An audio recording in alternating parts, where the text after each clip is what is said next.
بسم اللہ الرحمن الرحیم الحمد للہ رب العالمین والصلاة والسلام علی سید الانبیاء والمرسلین وعلی آلہ وصحبہ اجمعین۔ محترم بزرگوں، بھائیوں، دوستوں، عزیز خواتین، السلام علیکم ورحمۃ اللہ وبرکاتہ۔ میرے موضوعات میں سے ایک میری دلچسپی کا موضوع اسلامی فلاحی ریاست ہے، اور میں مختلف زاویوں سے اور مختلف انداز سے اس پر بات کرتے رہتا ہوں۔ آج میں آپ کے سامنے مختصر سے وقت میں ایک نظر میں اسلامی ریاست کا ایک نقشہ رکھنا چاہتا ہوں، چند ٹپس رکھنا چاہتا ہوں جو آپ سب کو معلوم ہونی چاہیے کہ اسلامی ریاست کیسی ہوگی، اس لیے کہ بدقسمتی سے اسلامی ریاست، اسلامی نظام زندگی، نظام مصطفیٰ، نظام خلافت، یہ ساری ٹرمینالوجی اس کو تو بڑی اہمیت حاصل ہے اور زبان زد عام ہے، لیکن لوگوں کو معلوم نہیں ہے کہ وہ اسلامی ریاست کیسی ہوگی۔ تو میں آپ کے سامنے ان چند منٹ میں وہ چند خصوصیات رکھتا ہوں جو اسلامی ریاست میں موجود ہوں گی، اور جس ریاست میں وہ خصوصیات موجود ہوں وہ گویا اسلامی ریاست ہوگی۔ سب سے پہلی بات تو یہ ہے کہ یہ بات ذہن میں بالکل راسخ رہنی چاہیے کہ اسلامی ریاست ایک مکمل جمہوری ریاست ہوگی، اور وہاں پر حکمران کا انتخاب، خلیفہ کا انتخاب، صدر کا انتخاب یا وزیر اعظم کا انتخاب، جو بھی آپ اسے نام دے دیں، وہ براہ راست عوام کی تائید اور عوام کی رائے سے ہوگا۔ اور اس کی مثال ہمیں خلفائے راشدین کی خلافت میں ملتی ہے کہ چاروں خلفائے راشدین وہ عوام کے اعتماد یافتہ تھے، ان پر عوام کا اعتماد تھا۔ تین خلفاء، حضرت ابوبکر صدیق، حضرت عثمان اور حضرت علی رضی اللہ تعالی عنہم، یہ تو براہ راست منتخب شدہ تھے، لوگوں کی براہ راست رائے کی بنیاد پر ان کی خلافت منعقد ہوئی تھی، جبکہ حضرت عمر رضی اللہ تعالیٰ عنہ کو حضرت ابوبکر نے اگرچہ نامزد کیا تھا لیکن اس سے پہلے لوگوں سے مشورہ کیا تھا، اور ان چاروں خلفاء کے خلافت کے انعقاد کے بعد عام لوگوں نے ان کے ہاتھ پہ بیعت کی تھی، اور بیعت کا مطلب یہ ہے کہ لوگوں نے ان پر اعتماد کا اظہار کیا تھا۔ گویا اسلامی ریاست کا جو حکمران ہے وہ کسی خاندان سے متعلق نہیں ہے، یہ کسی خاندان کا حق نہیں ہے، یہ کسی نسل کا حق نہیں ہے، یہ کسی زبان بولنے والے کا حق نہیں ہے۔ اس پر وہ شخص فائز ہوگا، یہ امت کی ایک مجموعی ذمہ داری ہے، اور اس پر وہ شخص فائز ہوگا جس پر امت کے لوگوں کی اکثریت کا اعتماد ہو۔ یہ بالکل واضح بات ہے، اس میں دو رائے نہیں ہونی چاہیے۔ دوسری بات یہ ہے کہ خلافت کا انعقاد بھی لوگوں کی رائے کے نتیجے میں ہوا،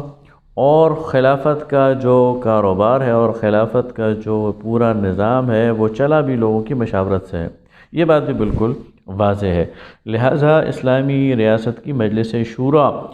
وہ منتخب ہوگی، وہ لوگ ہوں گے جن پر لوگوں نے اعتماد کیا ہوگا۔ ظاہر ہے کہ وہ اہل علم ہوں گے، اہل حل و عقد ہوں گے، ایثار اور قربانی میں پیش رہنے والے لوگ ہوں گے، لیکن انہیں عوام کا اعتماد حاصل ہوگا۔ اور یہ جو مجلس شورا ہے یہ قانون سازی میں با اختیار ہوگی۔ یاد رکھیے کہ قانون سازی کے حوالے سے دو چیزوں کو ہم نے اپنے ذہن میں رکھنا ہے۔ پہلی بات یہ کہ قانون کا ایک پیکج تو وہ ہے جو شریعت کی صورت میں اللہ رب العالمین نے اپنے نبی صلی اللہ علیہ وسلم کے ذریعے ہمیں دیا ہے، وہ تو ناقابل تبدیل ہے، ناقابل تنسیخ ہے۔ اس پیکج کو تو من و عن ہر مسلمان نے اپنی زندگی پر لاگو کرنا ہے، اور اسلامی ریاست نے بھی اس کو لاگو کرنا ہے۔ لیکن اس پیکج کے علاوہ انسانی زندگی کے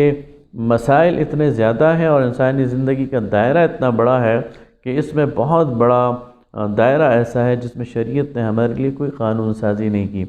اور اس شریعت کا منشا یہ ہے کہ ہم وقت اور حالات کے مطابق اپنے لیے خود قانون بنائیں۔ اس دائرے میں اسلامی ریاست کی جو مجلس قانون ساز ہوگی یا جو مجلس مشاورت یا مجلس شورا ہوگی وہ قانون سازی میں با اختیار ہوگی، وہ قانون بنا بھی سکے گی، کسی قانون کو منسوخ بھی کر سکے گی، اور اس قانون کی تنفیذ اور امپلیمنٹیشن بھی اسی کا ذمہ ہوگا۔ تیسری بات یہ کہ اسلامی ریاست کا کوئی بھی حکمران یا اس کی کابینہ یا اس کے گورنرز یا اس کے عمال، یہ سب کے سب یہ قانون کے پابند ہوں گے اور عوام کو جواب دہ ہوں گے۔ یہ اپنے ڈیسیجنز کے حوالے سے، بیت المال کے حوالے سے، خرچ کے حوالے سے، آمدن کے حوالے سے جواب دہ ہوں گے، اور ان کا سارا سسٹم ٹرانسپیرنٹ ہوگا، اور کوئی بھی شخص، کوئی عام شخص بھی کھڑا ہو کر ان سے پوچھ سکے گا کہ یہ فلاں چیز کہاں سے آئی ہے اور کہاں پر خرچ ہوئی ہے، تو یہ جواب دہ ہوں گے، اور ان کا سارا سسٹم یہ ٹرانسپیرنٹ ہوگا۔ چوتھی بات یہ ہے کہ اسلامی ریاست کی عدلیہ یہ آزاد ہوگی، یہ انتظامیہ کو طلب کر سکے گی، صدر کو طلب کر سکے گی، اس کے عمال اور گورنرز کو طلب کر سکے گی، وزیر اعظم کو طلب کر سکے گی، ان سے ان کا احتساب کر سکے گی، اور قانون کی بالادستی کو یقینی بنائے گی، عدل اور انصاف کے تقاضے کو پورا کرے گی۔ یعنی اسلامی ریاست میں قانون کی بالادستی ہوگی، عدلیہ کی بالادستی ہوگی۔ پانچویں بات یہ ہے کہ اسلامی ریاست بنیادی طور پر ایک فلاحی ریاست ہوگی، اور اسلامی ریاست میں رہنے والے جو شہری ہیں، ان کے رزق، ان کے کھانے پینے کا، ان کی رہائش کا، ان کی تعلیم کا، ان کی صحت کا، یہ سہولیات فراہم کرنا یہ اسلامی ریاست کی ذمہ داری ہوگی۔ کوئی شخص بھوکا مر جائے، کوئی شخص بیماری سے تنگ آ جائے اور اس کا علاج نہ ہو، کسی شخص کے پاس رہائش نہ ہو، تو یہ ریاست کی ذمہ داری ہوگی کہ وہ اس کی ولی بن جائے، اس کی سرپرست بن جائے۔ اس لیے کہ نبی کریم صلی اللہ علیہ وسلم نے فرمایا السلطان ولی من لا ولی لہ، کہ حکمران اس کا سرپرست ہے جس کا کوئی سرپرست نہیں ہے۔ تو اسلامی ریاست بنیادی طور پر ایک فلاحی ریاست ہوگی جو لوگوں کو اس دنیا کی زندگی کی بنیادی سہولیات فراہم کرے گی۔ چھٹی بات یہ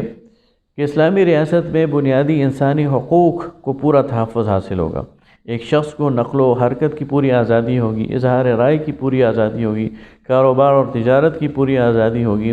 اور وہ جو تمام بنیادی انسانی حقوق کو انجوائے کر سکے گا جو آج معروف ہیں اور تمام متمدن دنیا میں موجود ہیں۔